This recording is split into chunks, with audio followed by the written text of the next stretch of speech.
Hello and welcome back to the SporeSwaps podcast, episode 24. I'm here with Justin. We're going to talk today about mycology and foraging and music and pretty much anything that comes up in conversation. Um, just wanted to thank you all for joining us today. I know it's been a minute since our last episode. I had some personal health stuff going on, but I'm hopefully on the other side of that, and we're going to be coming at you with some new content and some great episodes. But Justin, how are you today? I'm doing great. Thanks for having me on. How are you doing?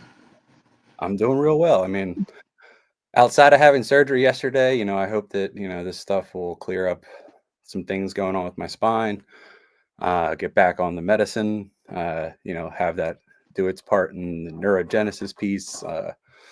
But overall, I'm doing well. I'm doing well. Yeah, like coming out of that spring dampness and getting into this dry warm would probably summer Hmm. seasons will help you out a little better. For sure. For sure. Um, well, I'm super excited to have you here today. I really love what you're doing. Most times I'm going out and I'm seeking people who've made a name for themselves in the community. Um, and you represent something a little bit different. And I think that's really great. And it's something that love to see more of in the community is people like yourself who essentially aren't out to make a buck. Um, you're out here just doing you. You're not representing a company, and you're just kind of just doing your stuff, educating people, putting content out, and people love it. And I came across you because you were on a couple other mycologist podcasts, and you're a great guest, and I just really dig what you do. So I wanted to start by kind of just hearing about yourself and who you are and what you're up to in life and how you found foraging and mycology and all this stuff that we love. Well, I grew up in dairy country. Um, Pretty much mushrooms and fungi and molds and stuff like that were like an everyday occurrence. And a lot of times I always wondered what it was and why it's there. And but you grow up with I was raised by my grandparents, and if you didn't know what it was, you don't touch it. And I started getting into mycology. I you know the first uh, YouTube channel I watched about mycology was the Michael Geeky podcast, and I, uh, I learned a lot from that, and I met like a lot of other people um, that helped me throughout my journey in mycology, and it's just so wonderful that now I'm starting to learn more about some of the things I've seen, and it's opening doors to understanding more things in your environment because you get this sense of how things are connected with plants and mushrooms and decomposing and rejuvenation, it's and I love every bit of this journey. I feel you. I didn't it, learning about the mushrooms also learned about a lot of things that I went on that I've gone through with health issues. Um, like when I first was learning about philia generations, and I started learning about how traits can be passed from parent to offspring, and the dominant traits and recessive traits, and I lost my father to familial polyposis, and the whole familiar part never clicked with me until I started understanding mycology. And it's basically that means that disease can be transferred from my father to me, just like traits from the parent of a fungi to the offspring. And it also has been, you know, I've gone since '07, I've battled cancer 3 times. I've lost my colon, my rectum, and part of my stomach, and it when you go through years of the rehabilitation and stuff like that, sometimes you pick up an addiction, and it's kind of where I learned there's addiction and dependence. And I like to speak out more about it, because sometimes this addiction and dependence isn't a choice of the person. It's part of the survival. So being on the medications for so long, they really don't have a really good way to get you off it. Yeah. And, with the influx of fentanyl and all these other drugs coming in, and, if you put all these substances in order and you look at the bottom one, you see fungi there, psilocybin. So Yeah. it makes great sense to, if you're going to treat this issue, why not use the least addictive substance?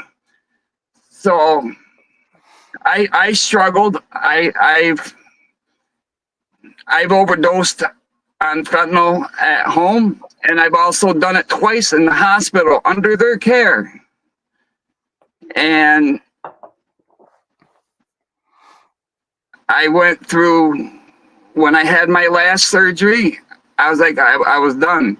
So I ended up coming down off the fentanyl, but I still have to deal with pain management, because I constantly go in for surgeries, either for abscesses, or I'll get fissures where I'll start pulling stomach contents, and it kills my immune system. And so on the days that you're not on those medications, and sometimes it's like almost sometimes weeks to months, and many times I found that when you get that urge to go back on bad habits, a little distraction changes the mindset. Gotcha. And I feel like it's a better choice. For sure. So that's why I get kind of sad when I see it in the comments when we talk in like YouTube videos where people saying using one illegal for another legal. Well, that could be life and death for somebody.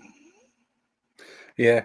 Yeah. And I mean, honestly, like you have to have gone through those types of battles to truly understand, you know, and I give you a ton of props for kind of speaking to that and having the courage to just talk about it openly, because, I feel like what you're talking about is a reason why a lot of people find this hobby, because they want to be able to kick big pharma and grow their own medicine. And I've talked about this with other guests in the past. Like truly, at the end of the day, that's what got us all here to begin with. Is like there's a reason why you wanted to grow at home.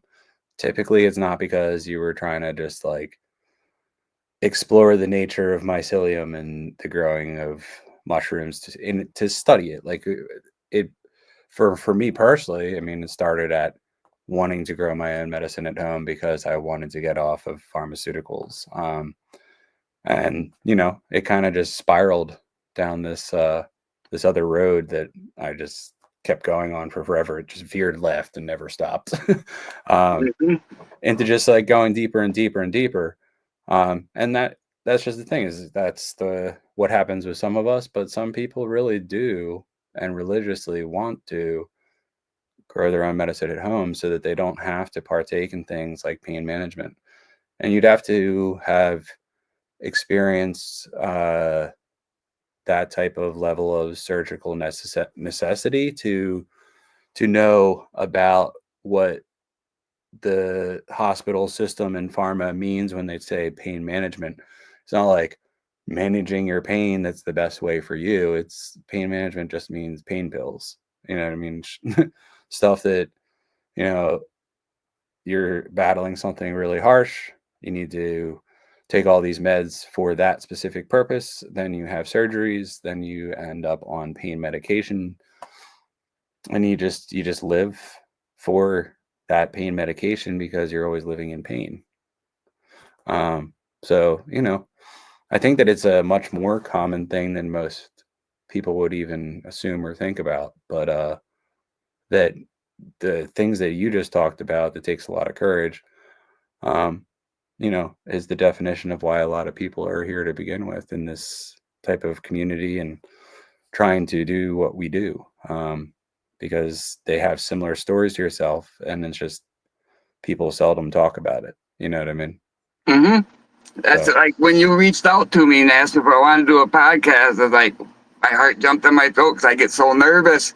But I find myself in the spot a lot of times where I have questions and I just can't articulate what I'm wanting to ask over a message or over a text or something like that. And I want to start going to like mushroom festivals and stuff. Like I'm actually looking in my area for farmers markets. Maybe I can go out and link up with some of these guys and hey, I'll cross that voice sugar with another and see what we get, and give them yeah, back something. And that's basically what I do. That's my goal with my genetics. A lot of my stuff people have given to me, either from Ed, Geeky, Fungal Frequency, and like Jeff gifted me like 10 plates of his. And I'm like, I would have never, ever had the opportunity to ever even grow these cultures. yeah, And so I was like, you know what? I'm leaving mark just the way you left them. And then I'm just going to work them. And then when I'm send them back to you, there'll be exactly what I said from what you gave me. And I figured that's the best way to give back. for sure. I like that. I like that a lot. Um, yeah, Jeff's a great guy. Him and I have sent some stuff back and forth. He's a really solid person, not just like in the Myco community. He's a good dude in general. And I like dealing with great people. And I've met a lot of great people through this community, and Jeff's definitely one of them for sure. Um, Ed's great, Kiki's great too. I just don't know them as personally, but Jeff's like a friend. You know what I mean? He's a real good dude, and I like that thought because I know, knowing Jeff, that he wasn't expecting you to send him anything back of anything. You know what I mean? It was just out of the goodness of his heart, whatever Mm-hmm. the case may be. Um, and getting people who also have influence in the community like yourself to work your stuff has high benefit. Because if you do good work and you obviously do great work, you know, when they're seen together, it's like, okay, cool, I can get behind both these people. You know what I mean? Um, but yeah, he's a great dude. Another musician Yeah, yeah. within the whole realm of this micro land. And I know that you do music too. You want to talk about your music a little bit, like, and tell me? Well, I know there's a random total jump in subject, but um, you had mentioned to me, you said I have tons of fungal music. What Oh, would, it's never ending. but like, how would you describe to uh, somebody who has not heard what you're talking about, what your idea of fungal music is? So, I a lot of times, yeah, I get so wrapped up in what I'm learning, and that I'll hear, like a song, "The Man on Silver Mountain" by I think it's by Diode, or I can't remember. But then it all turned. I changed the lyrics to "I'm the man on Mushroom Mountain," and there's a country song called "Meet in the Middle," and I kind of did like a remake of that where I use. See, it's hard to tell without like singing or something, but it's my music is influenced by what I'm learning, and if I can tell a story with it, maybe we'll start out on agar and work our way to grain. Like that's what I did with the grain shake video that Jeff reached out for me, Okay. or to me, and that all came from the one I did for Ed about the grab and drag. Okay. See, now that's how I initially must have heard it. Because I remember seeing your music coupled with Myco videos. And I was like, okay, this dude gets it. um, but yeah, I mean, like I'm a musician, obviously, but I've never personally thought to even write music about fungus. And I love that like cross point for sure. I write a lot of genre fusion type music, but that's like blending passions, and I love that. Yeah, man. Now you just gotta like write music that's about cooking with mushrooms in music after you grew them yourself, and it just comes full circle. Right? I do got a cooking video. I did on my channel. I was like, I don't know how this even works. So I was like, let's just do something just to get a conversation going. So I did it I call where I chop up the portobellos and then I put them in the pan without any water or anything like that. And then I sweat all the juices out of it. And then I pour the juices out. And then, that allows the butter and everything to get down inside that mushroom and just keep cooking that chitin so you can, and I have to really cook it or I don't absorb it because I'm basically, short shot. I don't have it like that's it. That's one of the biggest things I have problems with not having a lot of the GI is the absorption issues. Yeah. And so if I'm going to do a dose like someone who doesn't have GI, they're kind of led by you don't want to do it on a full stomach, and it's possible getting nauseous, or it's going to cut down on the effects of it. But if I ate mushrooms on a full stomach without having the colon, it'd be horrible. So I have to kind of eat like a lot of starches and simple sugars ahead of time, and then I can get my body will absorb it. See, your brain, the stuff you said, all of this is making my brain turn so much. Like I've never personally thought to put mushrooms into a dry pan, and then you. So the big complaint with people and cooking a lot of different strains of mushrooms is that they become soggy when cooking. But starting them in a dry pan with no oil or anything, that makes sense. Yeah, get that one. Sometimes I'll use that spore juice, and then I don't know why I call it spore juice, but I think it's because of the pigmentation, because it's so dark. Mhm. But I've used that in roux before for my Oh, water source, and it makes a really good, rich mushroom roux. interesting. I've been experimenting a lot with my lion's mane, and I got it to the point over the last year or so where I can do my block, put a puppy training pad down at the bottom of an 18-gallon tub, dump a bottle of water on it, and then I'll set my block in there and cover it with a plastic, and I'll get big old heads of lion's mane like that. But before I could get it like that, it took a lot of growing and just giving it enough to get spores. And then it seems like I don't have to go as far each time. Like because it seems like it's getting acclimated. It's almost like you can keep it in the high CO2 until it's just time to the fruit, and it gives it enough time just to produce the spores to keep the generation going. And by doing it with in the higher CO2 environment, I don't have the long tines, and it's not so saturated with water.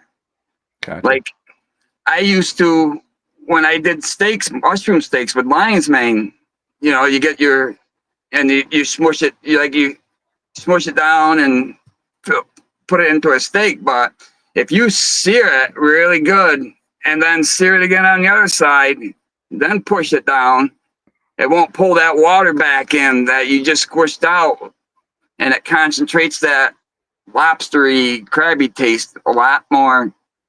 Gotcha. Well, on the gourmet side of things, I think that a lot of people get into gourmets if seeking medicinal value, chasing pretty much the properties that are all contained within lion's mane. So I would say, like, for people who are trying to get into like something that's both great in an edible fashion, like to cook, and also has like limitless health benefits, lion's mane's like top of the charts. So um, can you talk a little bit about how you grow lion's mane at home, and also how you collect spores from a mushroom that like lion's mane? So I'm a big fan of force hydrated popcorn. I'll run my popcorn in the PC by itself, water just at the minimum fill line, and run it for 15 psi for 30 minutes, and then I just bring it out on towels and dry it, and then run it again for another hour and a half, 2 hours.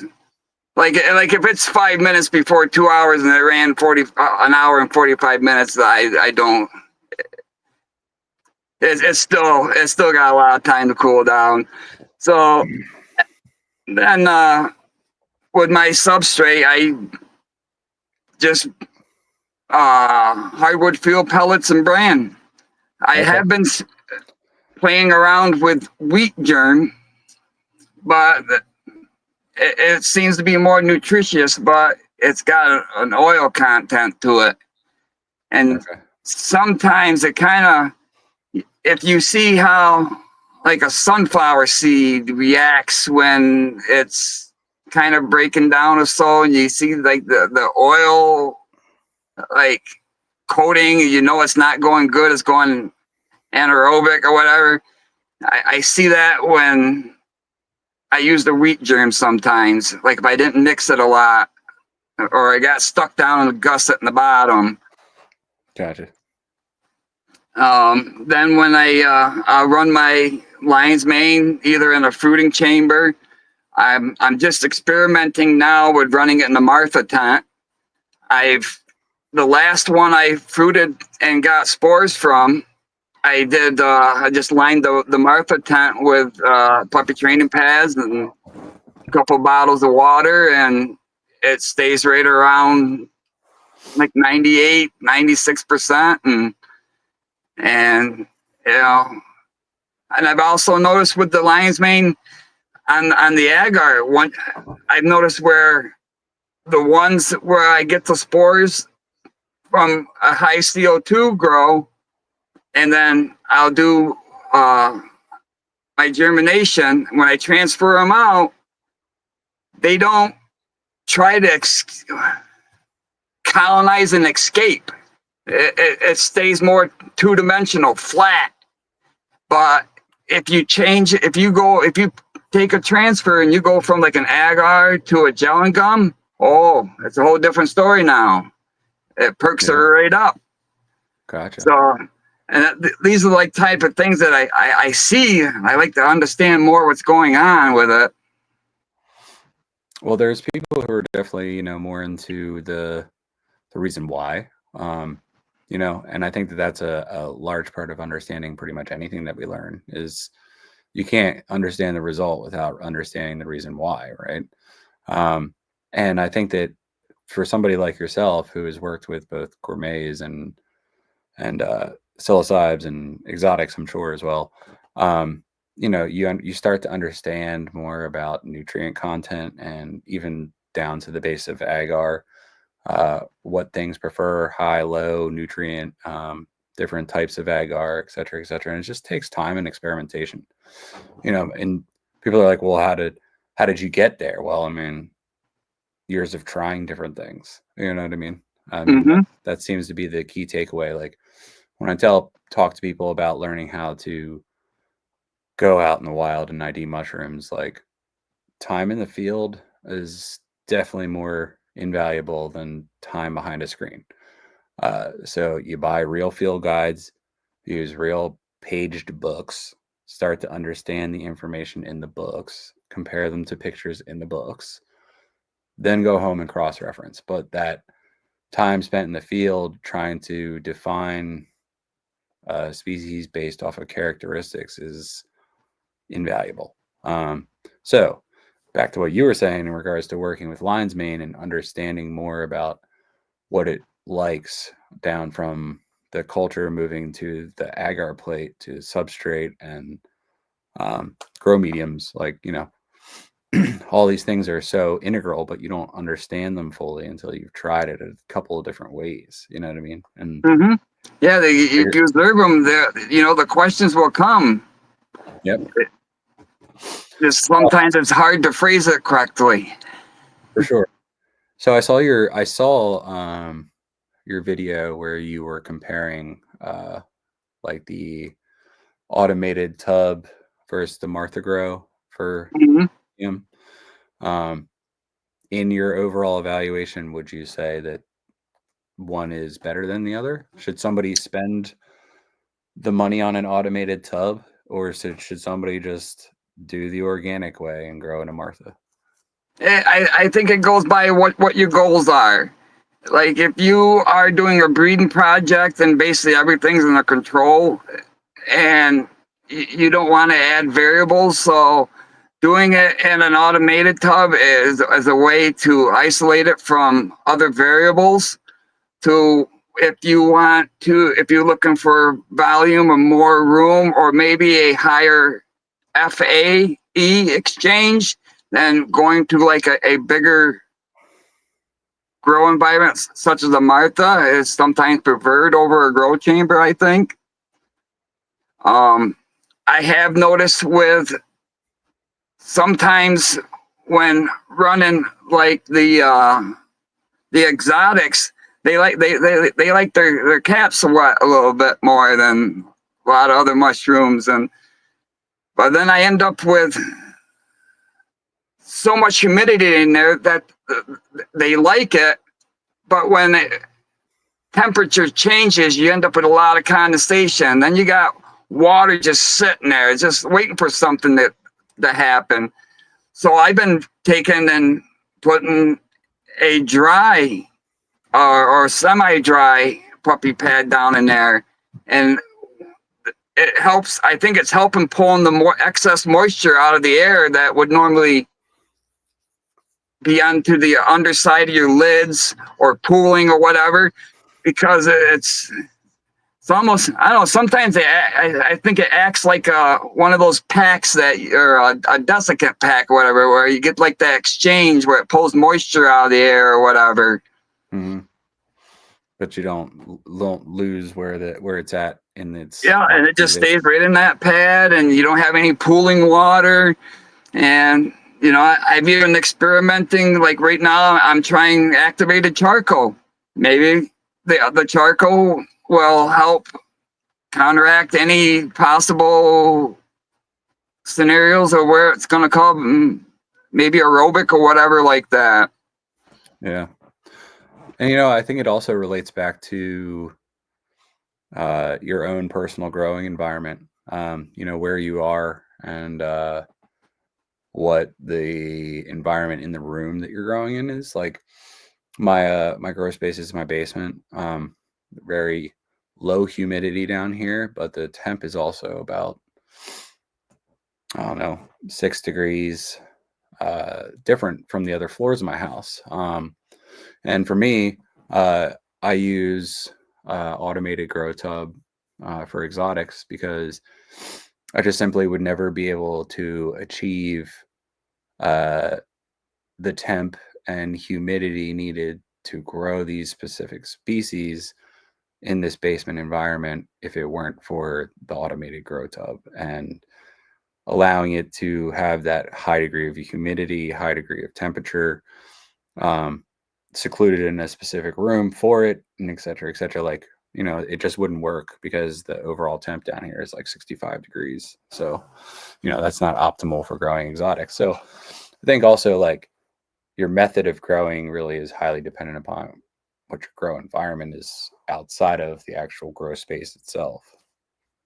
Yeah, like a lot of times I like this is I got like a 4 by, I don't know, I think it's a 4 by 4 that for my spawn, like basically my spawning tent incubation and stuff, and then and the I basically upstairs I do like my tubs because I'm doing Pacific or the grow chambers, and then downstairs that's where I run my 2 by 2 with my Martha and everything, and uh sometimes I'll pull stuff out of here and I'll move it downstairs just because there's a temperature change and it's cooler down there. And I've slowed down. Like sometimes a lot of times when I make my spawn, when I'm using jars, I go by, I weigh them all up at 1 pound.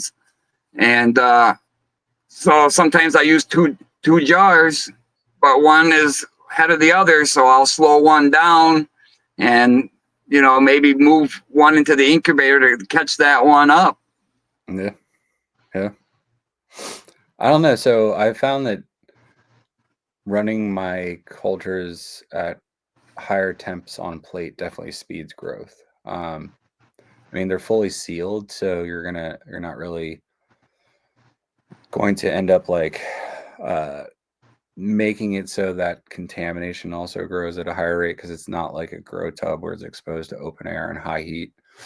But I'd have found that running the room or space that I have my plates in at higher temps definitely helps with the growth speed. And I mean, it depends on, I guess, what you're using it for or how big of a hurry you're in. But for me as a vendor for customer orders, like, they like to see quick turnaround, but also plates are made to order. So, having that speed of growth sometimes is important, you know.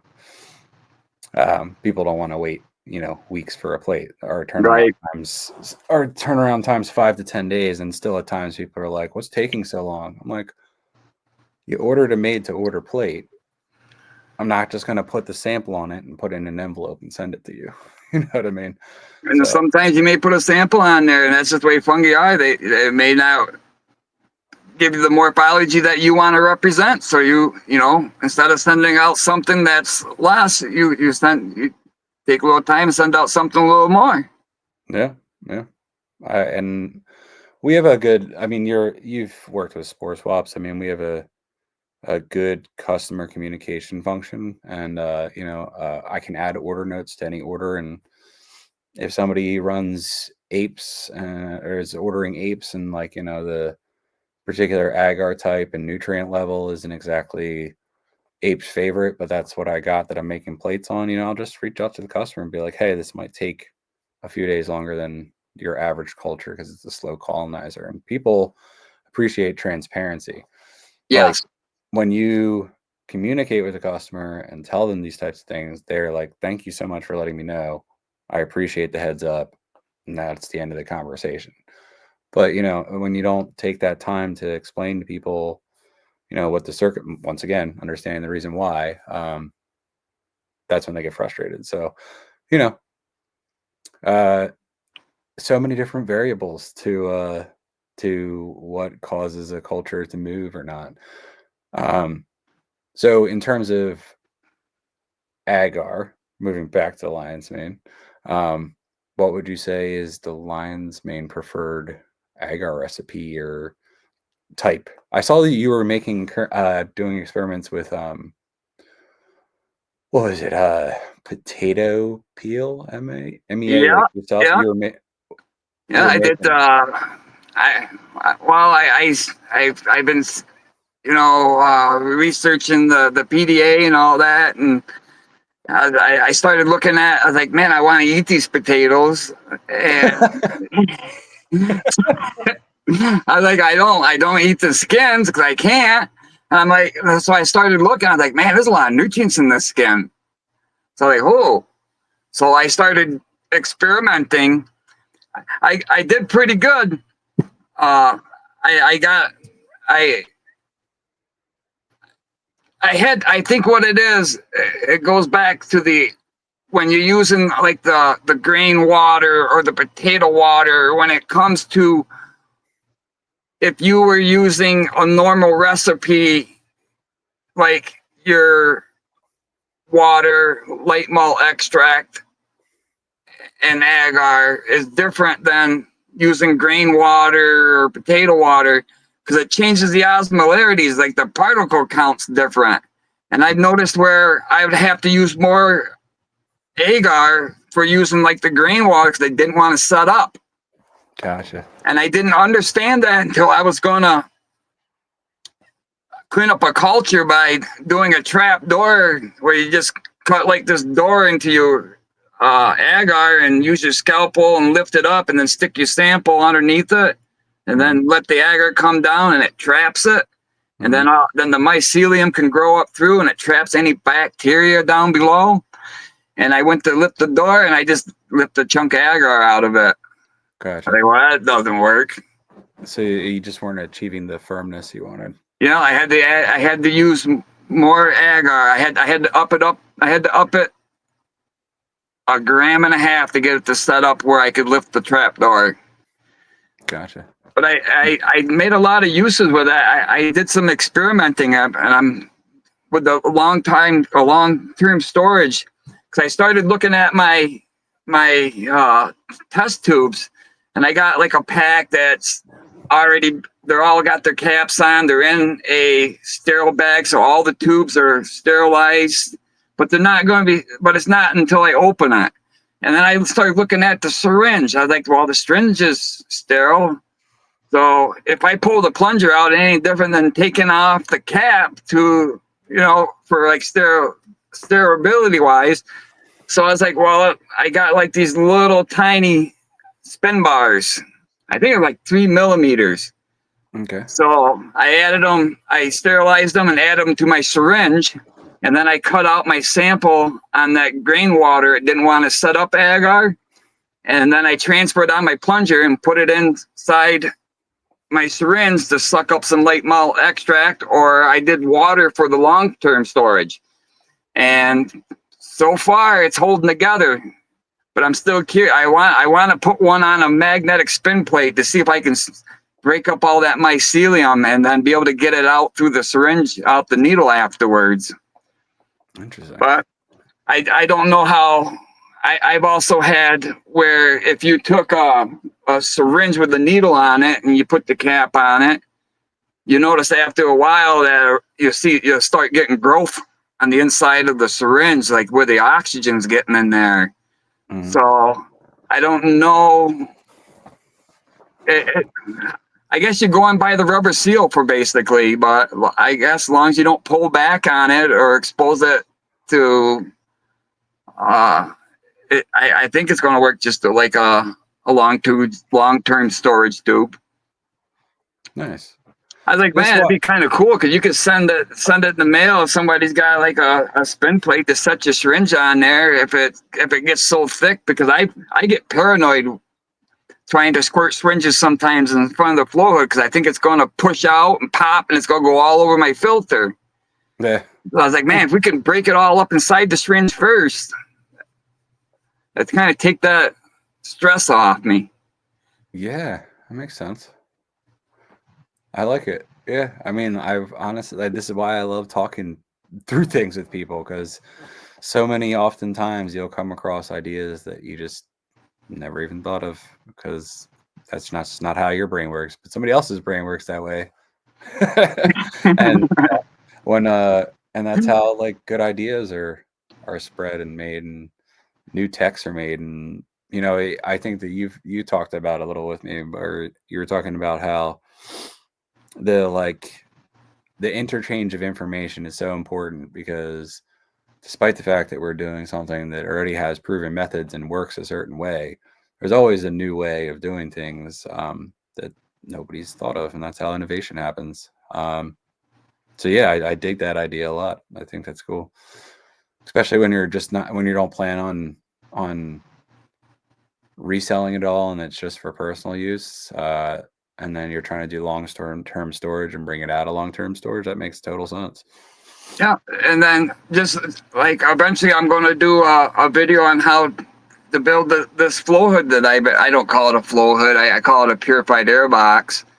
But I've been using it for 2 years, and it's been doing me really good. And so I got a lot of content because I sat on things, because I don't want to put something out that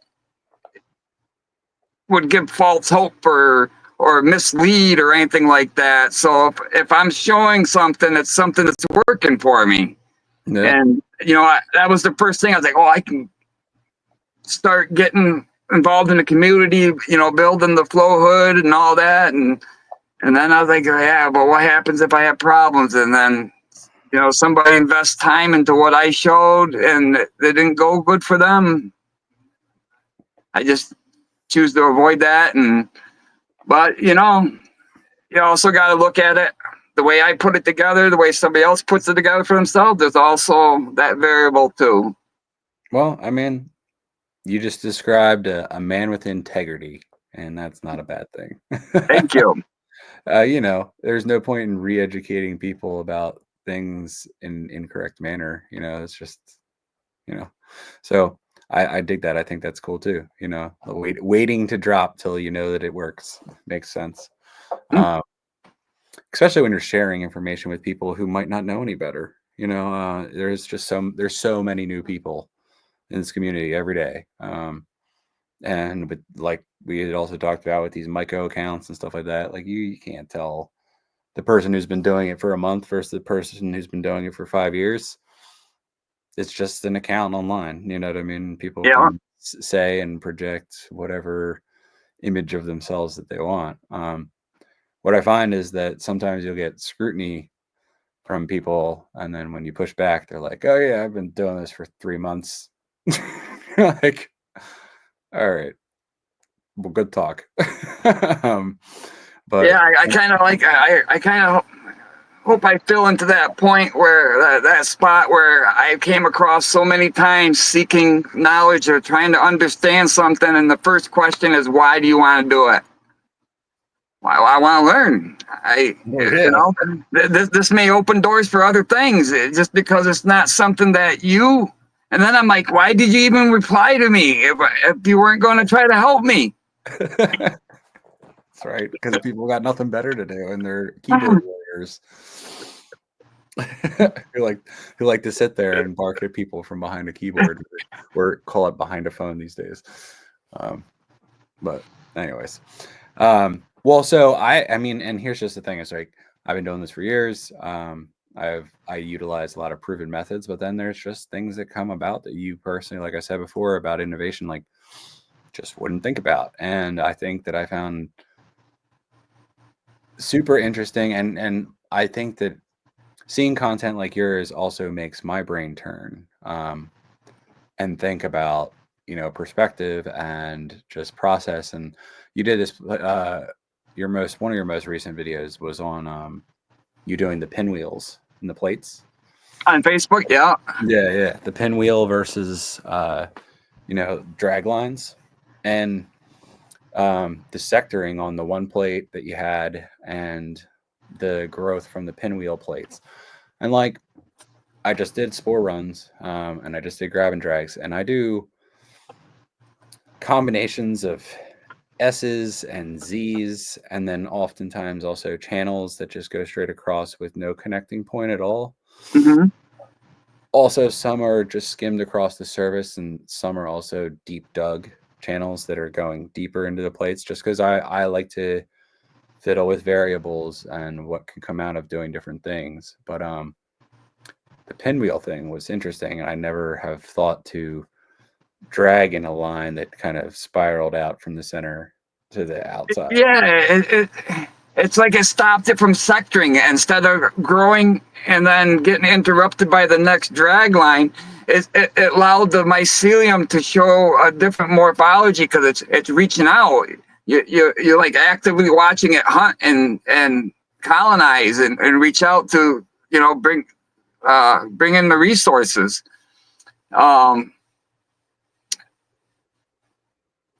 Sometimes, well, that's talking about that. Like one thing that I'm getting ready to try here soon is like you can see how that's kind of like one of those plates that I did the straight lines on, and you can see like all the mycelial groupings. So I've been doing a lot of T0 spawn lately, and I'll get like these groups of mycelial growth. I'm like, oh yeah, this is gonna be a banger, big mushroom. And then what it turns into is a bunch of little mushrooms, and they're all climbing over top of each other, aborting as they're going. I'm like, why did you even start growing? And I'm like, maybe because there's so much competition in here. So it's like, oh. Then I ended up watching one of Ed's videos, and he talked about, you see how like we got like 1, 2, 3 groupings there. Now, if you take a strip of that and cut it out and transfer it to your plate, each one of those will grow off that section, and it's kind of like you can get a pick of who's going to be the more dominant, or you get it kind of like condenses the genetics on the spawn instead of having so many different phenotypical expressions all wanting to shine at the same time. Yeah, I've been actually doing some like genetic collaboration work with another mycologist or another vendor, and we've been kind of experimenting with when you take transfers off of plates, transferring like an A, B, C, D point from different portions of the plates, and then almost like taking the A transfer to the next T or the B transfer to the next T, but not running all of them, taking the A, B, C and putting it to grain, marking them. Then let's say you wanted the D to be the next, when you grew it off of the T2, you wanted D to be the next T3 generation because of best selected growth just visually, right? Mm-hmm. And we've been having some really cool projects and great success with that. And I think it's like one of those things, if once again, like I take, 1, maybe 2 samples transfers off of each plate, but typically I'd say I just look at the best portion of a plate and take it from there and move on and call that my T3. But like this ABCD or ABC or whatever the case process that we've been doing has been super cool, because you could take from almost like 4 different portions of the plate and think that they're like, you could take the ABCD from the places that you think look the most alike, and they will still produce very different transfer plates. Mm-hmm.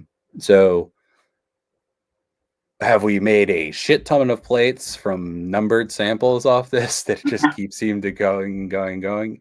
Yes. But we're also working out some pretty cool crosses, and like pretty much it's all starting from just ghetto swabbing, where we grow, we swab 2 fruits, and we're trying to get crosses, but we're not actually doing any of the like cross work. It's just double swabbing the fruits that we're growing and then trying to cross the 2 and seeing what comes from it. It's just a big FAFO. I mean, I've never personally, like, if you look at my store, I don't have crosses on there that I have called my own or anything like that. I do isolation work mostly.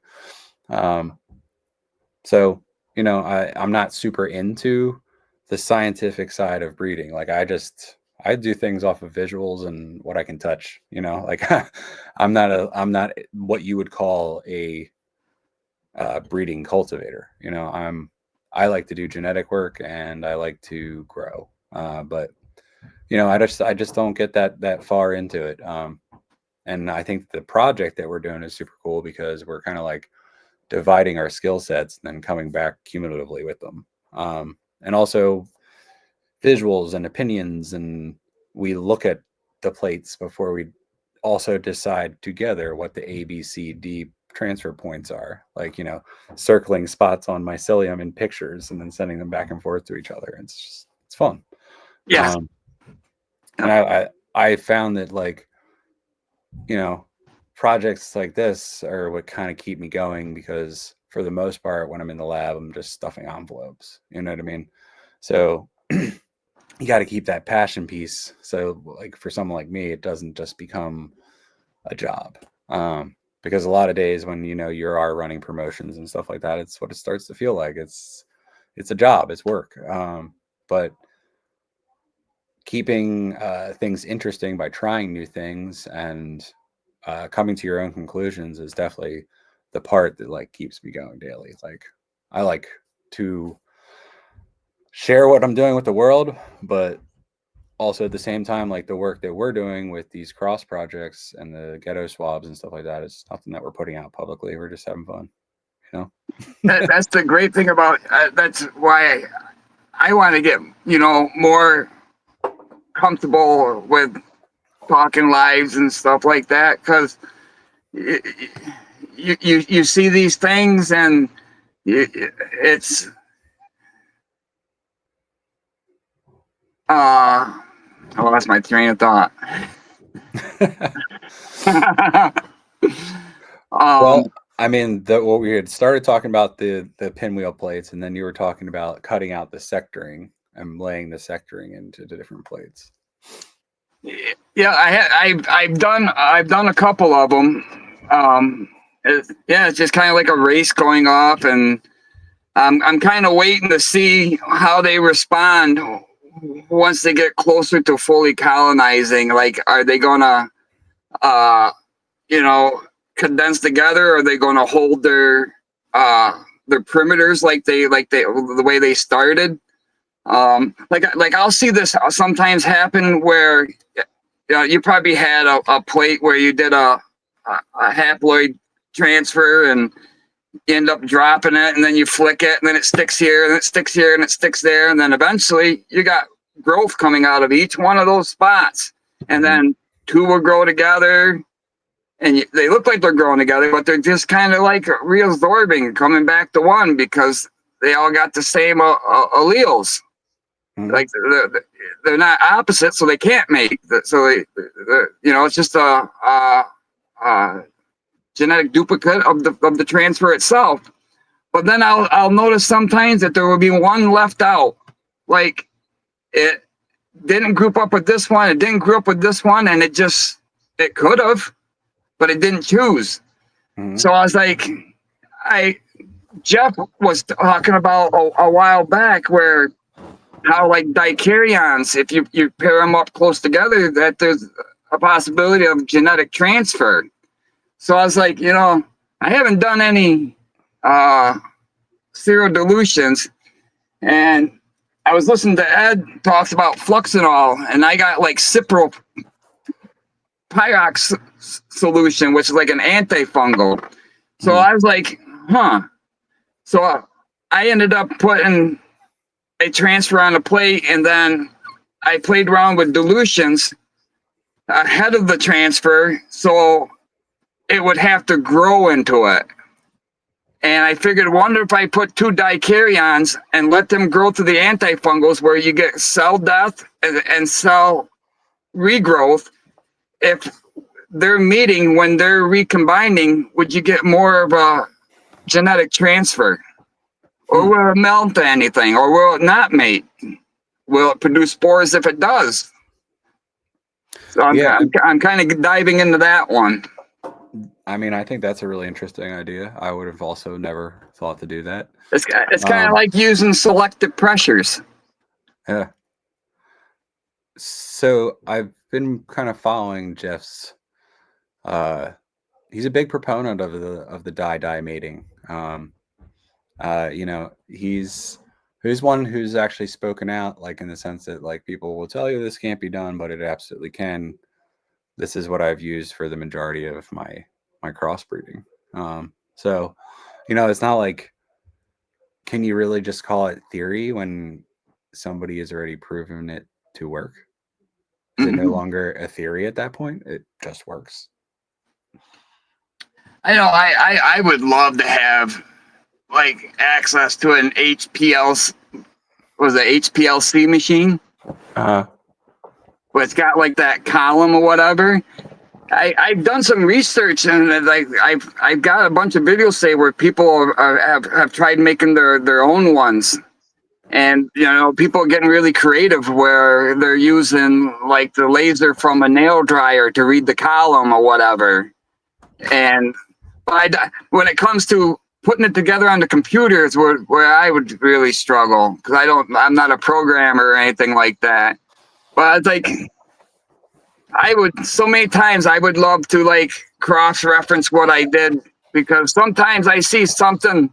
I'm like, is it just showing a different expression because maybe because of the environment it grew in? Is it showing the expression of the other parent, or is it just showing a different expression because one nuclei is more dominant than the other? yeah.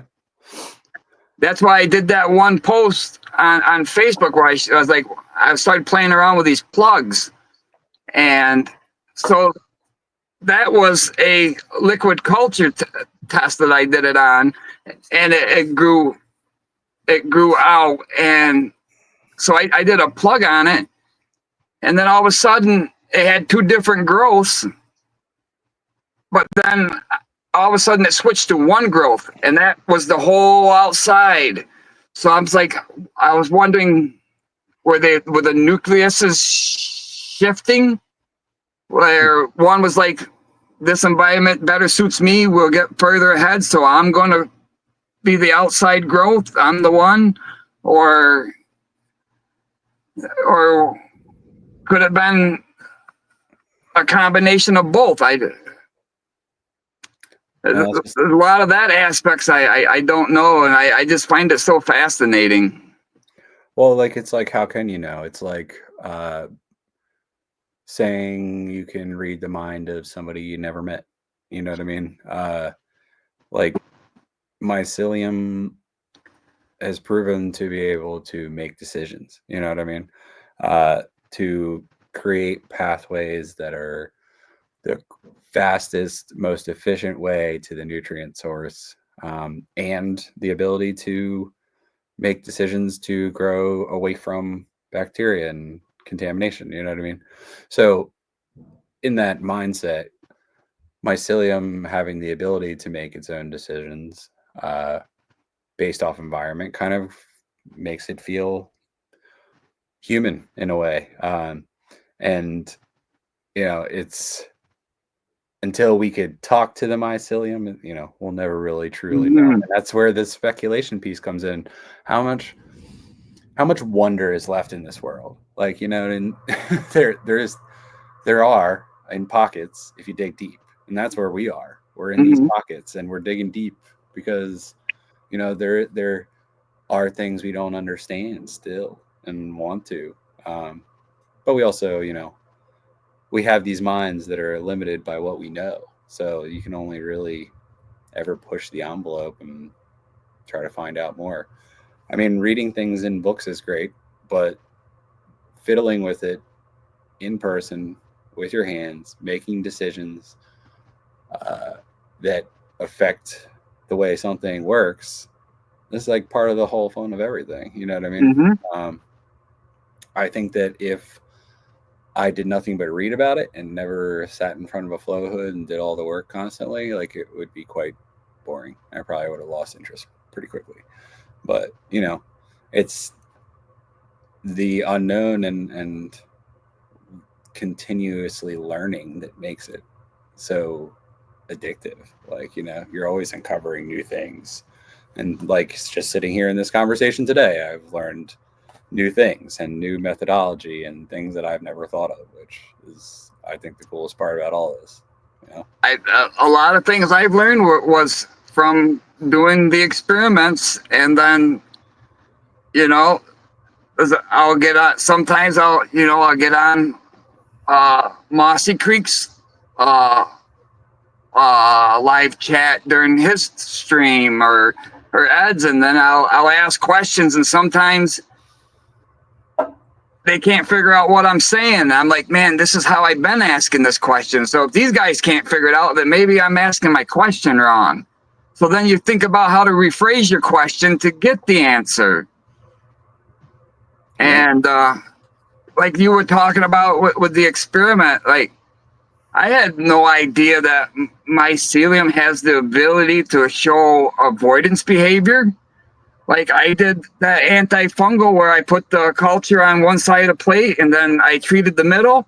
And I was like, it took forever for that culture to work its way into that treated area because it didn't go in there until it backfilled all of it could colonize behind it. Then it pushed into it. Interesting. Yeah. That's and when it pushed into it, like, I don't know if you can see it. This is a culture that I infected with trichoderma. And you can see just before it gets into that trichoderma, it puts this different morphology. It's almost, it got more rhizomorphic. And it was like, all right, we're regrouping to push ourselves into this. Interesting. Yeah, see? Cool as fuck.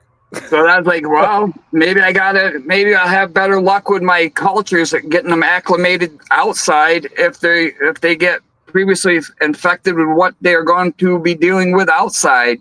Maybe they might pick up and adapt to it or whatnot. And, I might have more success when I'm entering like a sawdust grain spawn to a mulch bed or something like that.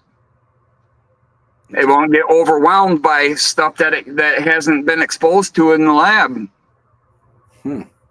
Yeah, see, that's just another vantage point I just never would have thought of. And it's making me think, like, we're all doing experiments to have the cleanest cultures, but how many people are out there doing experiments with contamination and contaminated cultures, and kind of like pushing the bar the opposite way, like fiddling with the contaminated stuff and seeing how different things react to it. It's like today I'm working with an old foe, a little bit of trichoderma, and I've been reading about how it works with plants and how it creates relationships. And I was like, man, I got some old seeds that an old friend gave to me that I don't have him anymore. And I was like, I really like to grow these. And I've tried with towel germination. I've used peroxides. I've used different types of cloning, types of rooting hormones and all that.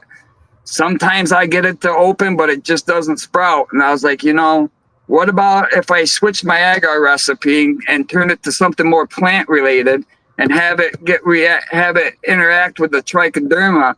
Maybe that relationship might get that seed to